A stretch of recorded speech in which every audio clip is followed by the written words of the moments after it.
Buenas noches para todas aquellas personas que hoy sintonizan nuestro canal de YouTube para compartir un nuevo estudio bíblico. Estudios bíblicos que estamos compartiendo a través de nuestro canal de YouTube de Centro Cristiano Restauración. Ahí donde estamos vamos a hacer una oración para poner este estudio bíblico en manos del Señor. Bendito Dios, Padre maravilloso, Señor, gracias te damos por este día, Señor, por este momento, esta oportunidad que nos permite, Señor, ver este estudio bíblico, Señor, estudio bíblico que nos permite fortalecernos en la palabra, Señor, porque cada día buscamos más de ti, escudriñando más de ti, Señor, porque es de nuestro agrado, de nuestro gozo, Señor. Lo ponemos en tus manos, Señor, en el nombre del Padre, del Hijo y del Espíritu Santo, y decimos amén y amén. Bien, Dios los bendiga. Hoy vamos a compartir los libros de Primera y Segunda de Samuel, ¿verdad? Entonces, los libros de Primera y Segunda de Samuel están ubicados en el Antiguo Testamento, exactamente después del libro de Ruth que vimos la semana pasada y antes del libro de Primera de Reyes. Lo que se corresponde al primer y segundo libro de Samuel, este tiene 31 capítulos y el segundo libro de Samuel tiene 24 capítulos. Ambos forman parte de lo que se conocen como los libros históricos o los libros de la historia. El libro de Primera y Segunda de Samuel son anónimos, mas sin embargo la tradición judía afirma que el profeta Samuel fue quien escribió los libros que llevan su nombre, ¿verdad?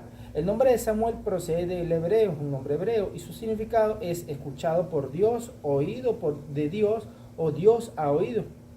Hermano, estos libros podemos decir que fueron escritos para ayudarnos a entender por qué Israel se transformó en una monarquía, cómo esa monarquía tuvo éxito, cómo fracasó y cómo esa monarquía finalmente apunta hacia Jesús, quien gobernaría allí con amor y justicia por siempre. Este estudio bíblico, mis hermanos, en resumen, es donde se le hace saber que encontramos pasajes de personajes que suenan mucho, ¿verdad? Suenan mucho a nuestro oído, sobre los cuales se predica mucho, sobre los cuales vemos situaciones y ejemplos de obediencia, de desobediencia, de pecado, de llamados, de cánticos. Por mencionar algunos de estos personajes, tenemos a Elcaná, a Ana, a Penina, Samuel y el mayor protagonista, el rey David. Apenas empezando en Primera de Samuel, vemos lo acontecido entre los hijos de Elcaná. A ver si recordamos esta historia, que fue aquel hombre que tenía dos mujeres, ¿verdad? Una de ellas era Ana y la otra era Penina. Historia en la que observamos cómo Penina prácticamente le hacía la vida imposible, irritaba y hacía llorar, según dice la palabra, a Ana, por el hecho de que, bueno, de que no tenía hijos. Y era tanto el ruego y la oración que tenía Ana, que pensaron allí que ella estaba ebria. En definitiva, vemos cómo los distintos personajes tienen historias, tienen acontecimientos que nos enseñan y que podemos tomar y otros sobre los cuales debemos aprender. Ejemplo, cuando Jehová llama a Samuel, heme aquí, pero confunde el llamado de Jehová pensando que era Elí, al punto que fue llamado Samuel en varias oportunidades, varias veces. Y gracias a que Elí lo manda nuevamente a dormir y a entender de que era de Jehová el llamado. Cuando finalmente Samuel tuvo la revelación, ¿verdad?, de Jehová, fue que le contestó, habla porque tu siervo te oye.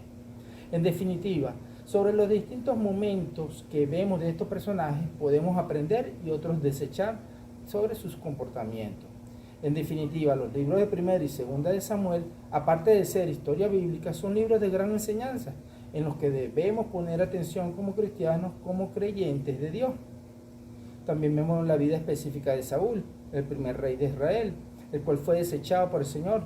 Y debemos poner atención porque allí vemos y podemos aprender de Saúl, pero también otras cosas que debemos desechar. Vemos también en estos libros, ¿verdad? Encontramos personajes como David. Mejor dicho, prácticamente estos libros tratan de la vida de David. David, que siendo un muchacho, fue escogido como rey en suplencia de Saúl. En el capítulo 15 podemos encontrar lo que fue la desobediencia y el desecho de Saúl. Entonces, volviendo a David, este fue preparado desde antes de ser rey, es decir, fue ungido como rey y tuvo un proceso de preparación. No fue un proceso, ¿verdad?, que fue escogido como rey inmediatamente, fue subido, por decirlo así. Él fue preparado previamente. David huyó de Saúl, no peleó. David consultaba a Jehová cuando estaba ya en el desierto. Él se fue a lugares fuertes, dice la palabra, y Dios no lo entregó y fue proclamado rey de Judá. Esta parte sirve de reflexión para hacer entender, ¿verdad?, a aquellas personas que piensan que los pastores, que los servidores, que los líderes o salmistas En fin, todos aquellos que sirven, ¿verdad?, a través de un ministerio, son colocados a dedo y no es así. Para ellos debe haber una preparación, debe haber un tiempo, debe haber comunión continua con Dios, evangelizando, haciendo células, obedeciendo, etcétera, etcétera. Puedes tener un llamamiento, ciertamente, pero este llamamiento no se trata de que sea para hacer las cosas al azar, como si te hubiesen echado un agua encima y ya, y te echaron y ya. El llamamiento puede llegar, ¿verdad? Pero es importante que se entienda que se requiere una preparación, como les dije, leer la palabra, escudriñarla, discipularse, aplicar lo que vamos aprendiendo en nuestras casas, en nuestros empleos, en nuestras escuelas, en nuestra comunidad, etc. Mejor dicho, tenemos que aplicar las enseñanzas que nos da Dios a nuestras vidas y mostrarlas en todos los escenarios posibles. El rey David, con todas sus virtudes, un hombre con el corazón conforme y agradable a Jehová, porque él respetaba a Jehová, pero también un hombre con errores. No errores para que nosotros tomemos, sino más bien para que no los apliquemos, no tomemos esos errores en nuestras vidas.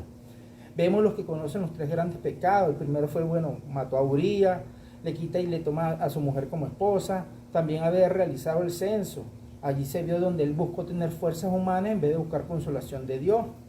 Vemos también que fue un hombre que no tuvo mucha disciplina con sus hijos y eso en parte fue lo que quizás fue lo que se le salió de sus manos. En el libro de 1 y 2 de Samuel también vemos personajes como José Besabé, que fue uno de los principales capitales, un hombre de guerra, que también se encomendaba al Señor. Como les dije al inicio del estudio bíblico, los libros de 1 y 2 de Samuel son libros de historia, pero también son libros de reflexión para nosotros como cristianos. Es por ello la invitación continua a nuestros estudios bíblicos, que sigamos escudriñando continuamente. También vemos aquí el arca del pacto que se menciona aquí, eso está en 1 de Samuel 4. Y dice así: aconteció que cuando el arca del pacto de Jehová llegó al campamento, todo Israel gritó con tan gran júbilo que la tierra tembló. Amén. Los filisteos también se mencionan en estos libros. Vemos también esa diferencia que se marcó entre Israel del norte e Israel del sur. Es decir, Israel del norte, conocida como Israel, e Israel del sur como Judá. Vemos también cuando muere Salomón allí y lo sucede su hijo Roboam, que por falta de reunirse y tomar consejos de ancianos, más bien toma consejo de los amigos, que generando y provocando fue un malestar con la asamblea de ancianos. ¿Causando qué? Causando la desunión y la separación de las 12 tribus de Israel. Los invito a que sigamos estudiando la Biblia, busquemos más de las cosas de Dios y para que nos siga llenando de bendiciones. Este es el resumen de los libros de 1 y 2 de Samuel en este día. Y te invito allí a que oremos. Bendito Dios, Padre maravilloso, gracias te damos, Señor, por este día, por este momento y por este espacio, Señor. Que este estudio bíblico sea de edificación para nuestras vidas, Señor, que sean un ejemplo de enseñanza, Señor, para nosotros como cristianos, Señor, y de todo aquel que está buscando de su palabra, Señor. Haciendo y multiplicando cada día más tu palabra, Señor, en el nombre del Padre, del Hijo y del Espíritu Santo, y todos decimos amén y amén. Jesús, en ti confío. Buenas noches.